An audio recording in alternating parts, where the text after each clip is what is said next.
Hello, friends. Welcome to this live stream, and we are talking about the management lessons that we learn from the epic Mahabharata. And we know that Mahabharata is such a vast document, it teaches us many things.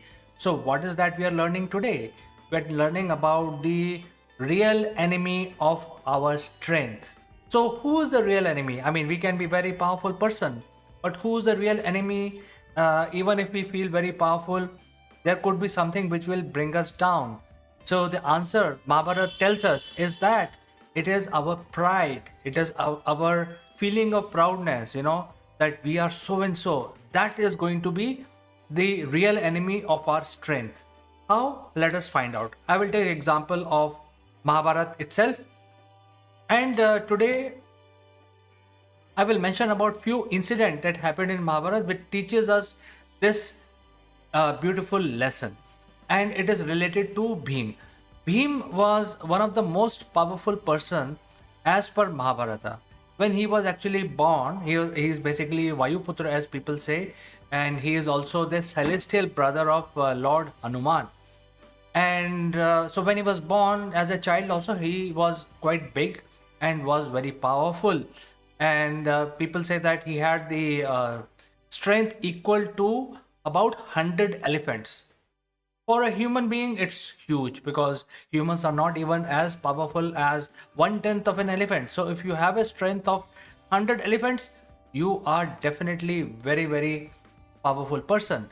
So he was born with such strength, huge strength.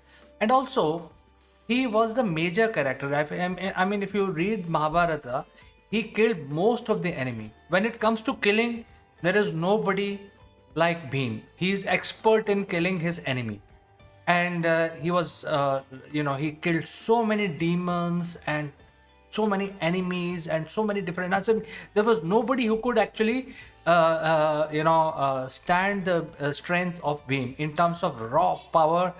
There was no one who could do that. So Bhim is definitely a very powerful character, and he is also inspiration to many people today, because people who wants to gain their power, they have only two inspiration. As if you are Indian, one is Lord Hanuman, and other is Bhim, depending on where your hero, in which person you actually see your hero.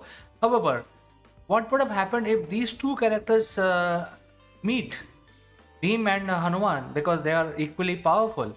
However, before I go to that lesson, I would like to also tell you that his arch rival, Bhim's arch rival Duryodhan, was very jealous when they were actually studying in the Gurukul.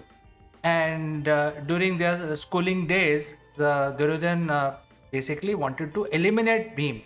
And so Duryodhan actually planned, hatched a plot against Bhim and poisoned him, and then dumped his seemingly lifeless body into a river, into the depth of the river. So what happened? He was actually rescued by the king of serpents, Vasuki. Vasuki actually treated him. So in fact, Mahabharata teaches us that there was a science of saving poisoned humans by using snake poison. So it's a sort of an indicative in the story. However, I'm digressing from the main topic. So Vasuki treated him, and he was he was so impressed by this young boy's strength, he actually gave him more strength. And from that incident, the Bhima's strength increased to about 10,000 elephants. And then there was no stopping. And remember, he was just a school kid. A young person having strength of 10,000 elephants, a human being, is really awesome, So let's talk about strength. So I cannot emphasize more about strength when it comes to Bhima. Definitely he is a main character of Mahabharata, and he killed most of the enemy. So what if Hanuman, who's his celestial brother, meets Bhima? And this actually happened, and this is exactly the lesson of our topic, our video today. So what happened is that Bhim knew that he's such a powerful person, and nobody could stand him, and nobody could actually challenge him. So somebody has to do that, to bring his that feeling of proudness down, so that you don't lose your mind just because you're very powerful, you have a lot of strength. You don't want to lose your mind when it is needed. So therefore, Hanuman came in front of him in the form of a very old person.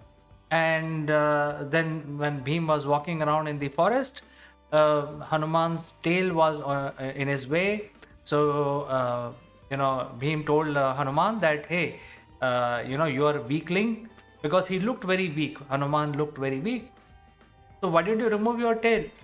So Hanumanji says that, look, I am so weak, very old.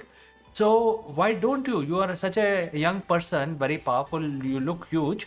Why don't you lift my tail and put it on the side and you walk around? You go do your business, whatever you are heading to.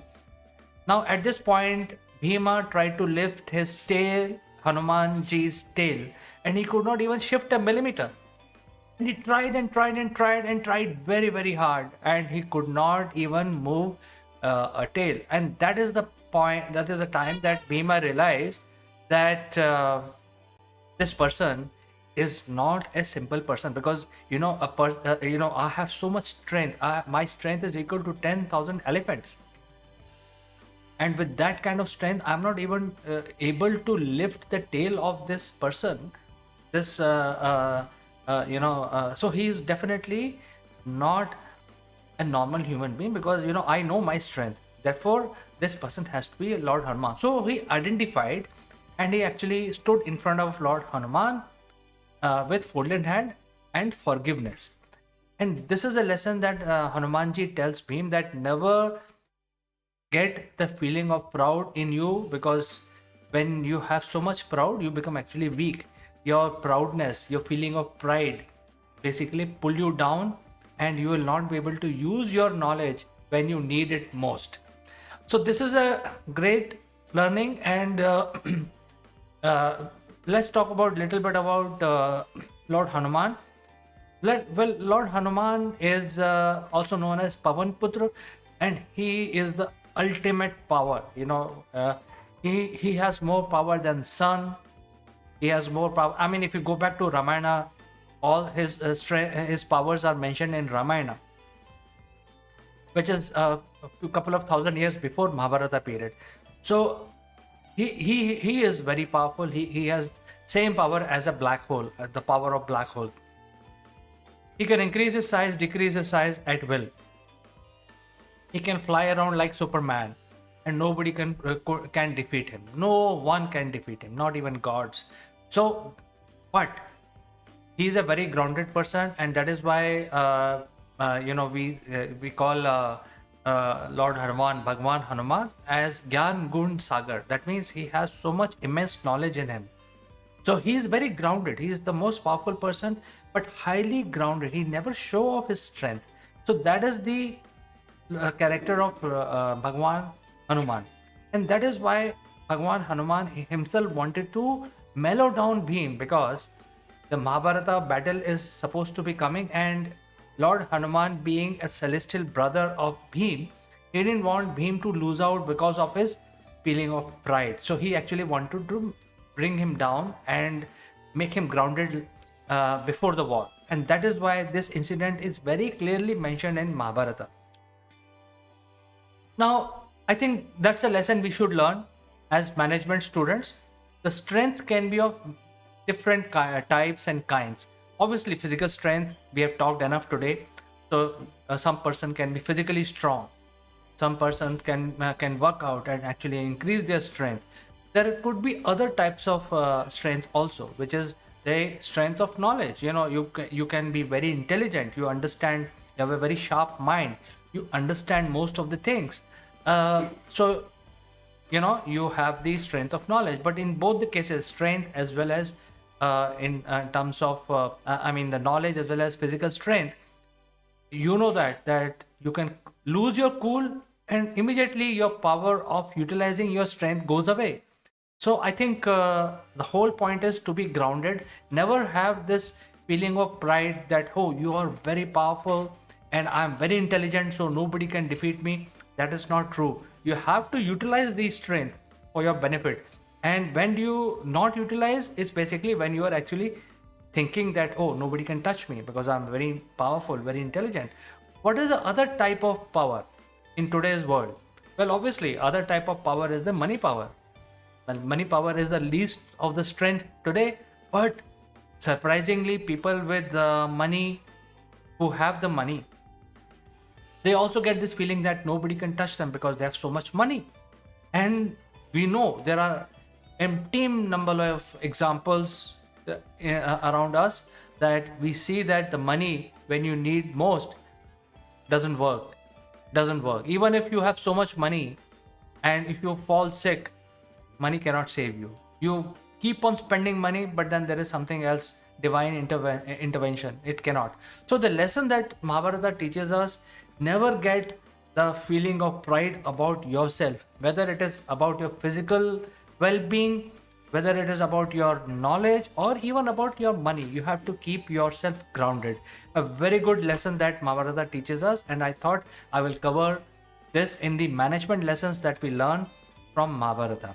So friends, if you have any suggestions, any comments, feel free to write in and I will respond to you. And as always, thanks for watching, and I will catch you again in the next one.